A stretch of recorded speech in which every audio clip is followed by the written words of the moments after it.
Perpignan-Bayonne, les Catalans face aux Basques, c'est une rencontre qui aurait pu être celle de la bataille au maintien pour les deux clubs, mais non.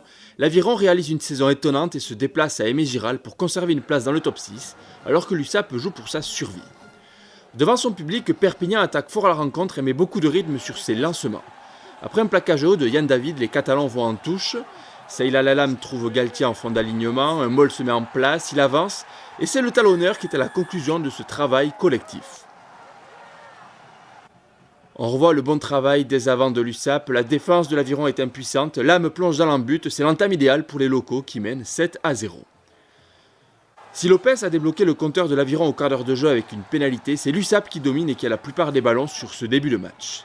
Nouvelle possession des 100 et or dans les 22 mètres basques, Shields va défier Facundo Bosch, le ballon sort vite, McIntyre lève la tête et l'ouvreur adresse cette superbe passe au pied pour son ailier Alistair Crosdale qui marque en deux temps.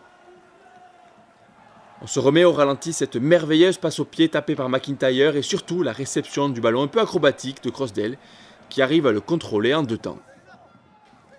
14-3, Perpignan a déjà fait un break au score mais Bayonne va réagir. Sur cette offensive dans les 22 mètres catalans, le ballon arrive dans les mains de Yohan Orabé, l'arrière crochette Tomo Epo, Ser Makala et le centre fidjien joue bien le coup pour offrir le ballon d'essai à son compère Enrico Bouliroy-Roy qui plonge dans l'embut.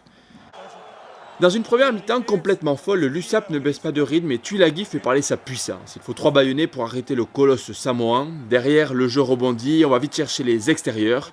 La boutelée est plaquée, mais Degmash joue dans le sens et Teder adresse cette longue passe pour Lucas Dubois. L'ailier tape à suivre et surprend la défense bayonnaise pour marquer. C'est déjà le 3e essai de l'USAP en à peine 24 minutes. 21-13 et plus que 2 minutes à jouer avant la pause. Alors que nous sommes sur une séquence très longue, Maxime Magenot dégage les siens mais ne trouve pas la touche. Geronimo de la Fuente va chercher le milieu du terrain, il sert McIntyre, la défense bayonnaise est bien montée, McIntyre rend le ballon à son capitaine, Crosdale arrive au soutien, les Catalans jouent debout, puis Geronimo de la Fuente trouve une brèche, il rafute Pierre Huguet et rentre dans les 22 mètres adverses avant d'être repris par Bastien Pourailly. Le ballon sort vite sur la droite et Degmash sert Kélian Galtier qui s'engouffre dans une brèche pour aller aplatir le 4e essai des siens.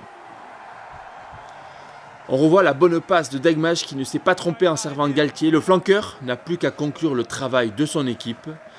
David Marty et le banc catalan peuvent avoir le sourire à la mi-temps. L'USAP mène 28-13 et a en poche un potentiel bonus offensif. Comme on pouvait s'y attendre, Bayonne va se réveiller en seconde période. Alors que Perpignan s'est mis à la faute, les visiteurs sont partis en touche. Fraîchement entré en jeu, Thorsten van Jaarsveld trouve Manuel Lendekar dans les airs et observez ensuite ce modèle de ballon porté. Doucement mais sûrement, les Basques avancent, la défense de Perpignan ne peut absolument rien faire.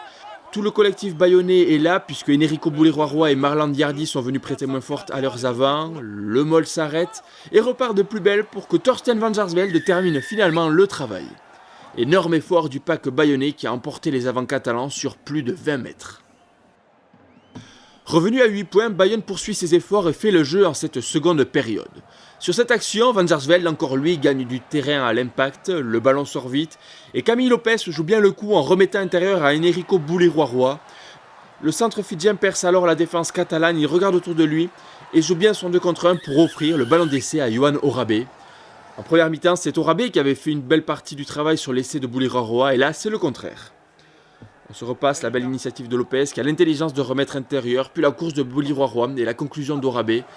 Bayonne revient à un point 28-27 après la transformation. Néanmoins, Perpignan résiste bien au retour de l'Aviron et passe une pénalité importante à 12 minutes de la fin pour se mettre à l'abri d'un drop. Et sur une ultime mêlée dans le camp basque, les avançants et or font l'effort. Quentin Béthune perd son duel et M. Kerr siffle une pénalité. Patrick Arletas demande logiquement les poteaux. Et malgré la distance, Tristan Teder s'élance et ne tremble pas pour passer cette dernière pénalité qui prive l'Aviron du bonus défensif. Perpignan l'emporte 34-27.